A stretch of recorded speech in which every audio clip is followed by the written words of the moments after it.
এক রৌদ্রোজ্জ্বল সকাল। বেনি ভাল্লুকটি ক্ষুধার্ত বোধ করে।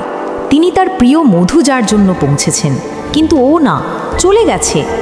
বেনি তার বিছানার নিচে, চেয়ারের পিছনে, এমনকি তার খেলনা বাক্সের ভিতরেও অনুসন্ধান করেছিলেন, তবে কোথাও কোনো মধু জার নেই। তিনি ভ্রুকুটি করে বললেন, এটা কোথায় হতে পারে? তাই বনে তার বন্ধুদের জিজ্ঞাসা করার সিদ্ধান্ত নিয়েছে বেনি। প্রথমে তিনি মিলোর সাথে দেখা করেছিলেন। বানরটি একটি গাছের ওপর দুলছিল। তুমি কি আমার মধুর জার দেখেছ? বেনি জিজ্ঞেস করল। মিলি মাথা নাড়ল। না, কিন্তু আমি তোমাকে দেখতে সাহায্য করব। পরবর্তী তারা ফুজের কাছে লীলা দ্য খরগোশের হপিংয়ের সাথে দেখা করেছিল।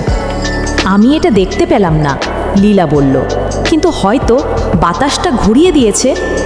তারা পুকুরের কাছে, ঝোপের পিছনে এবং পাতার নিচে অনুসন্ধান করেছিল। তারপর হঠাৎ বেনি একটি ছোট বাজিং শব্দ শুনতে বিজ ছিল। মৌমাছিরা।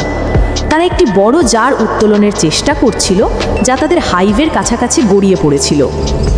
ও, এটা আমার মধু জার, বলল বেনি। কিন্তু বেনি লক্ষ্য করলেন মৌমাছিগুলো ক্লান্ত দেখাচ্ছে। তিনি মৃদু হেসে বললেন, আপনারও কিছু মধু থাকতে পারে, এটি ভাগ করে নেওয়া কেবল ন্যায্য।